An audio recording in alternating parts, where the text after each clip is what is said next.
महत्वपूर्ण मुद्दा मतलब बैठक होती है और उसमें उठने वाले मुद्दे भी महत्वपूर्ण हैं। बिहार झारखंड का तो जब से बंटवारा हुआ है, कुछ मुद्दे हैं जो दोनों राज्यों के बीच में चले आ रहे हैं, तो उनका निपटारे के लिए ये अच्छा फोरम होता है।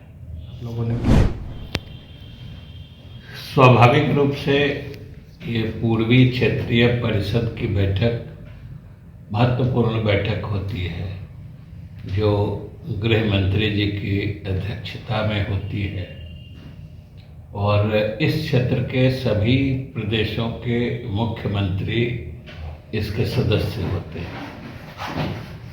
तो या तो इसके सदस्य राज्यों के बीच में या फिर केंद्र और इनमें से किसी राज्य के बीच में कोई मसला रहता है, लंबित मसला रहता है या किसी चीज़ पे कोई समझदारी में फर्क रहता है, तो उन मामलों को इसमें बैठकर निराकरण करने की पहल होती है और उस सिलसिले में ये एक महत्वपूर्ण बैठक होती है। जैसे बिहार झारखंड का तो जब से बंटवारा हुआ है, कुछ मुद्दे हैं जो दोनों राज्यों के बीच में चले आ रहे हैं, तो उनका निपटारे के लिए ये अच्छा फोरम होता है और उसमें गृह मंत्री जी भारत सरकार के जो लगभग वरिष्ठतम मंत्री होते हैं हर वक्त, तो वो इसकी अध्यक्षता करते हैं। ये संवैधानिक व्यवस्था है। जो स्टेट्स का जो रीऑर्गेनाइजेशन हुआ था, उसी समय राज्यों के पुनर्गठन के समय ही इसकी परिकल्पना की गई थी कि राज्यों के बीच जो कोई इस तरह के मुद्दे आएंगे तो राज्य के नेतागण या अधिकारीगण ही बैठकर उसका निराकरण कर लेंगे।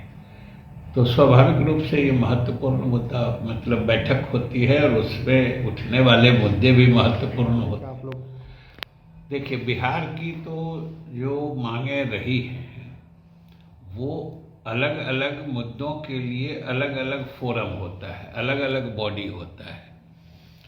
तो इसमें विशेष राज्य का दर्जा मांगना ये तो हमारा एक तरह से समझिए कि मुद्दा है ही, लेकिन इस जो परिषद की बैठक है, इसमें जो मुद्दे पहले से चले आ रहे होते हैं या दो राज्यों के बीच में होते हैं या केंद्र से जो बात उठानी होती है, लोग उसको उठाते हैं। तो स्वाभाविक रूप से जो चीज़ें विशेष राज्य के दर्जे से संबंधित हैं, उसको भी इस बैठक में दूसरे ढंग से उठाया जाता है।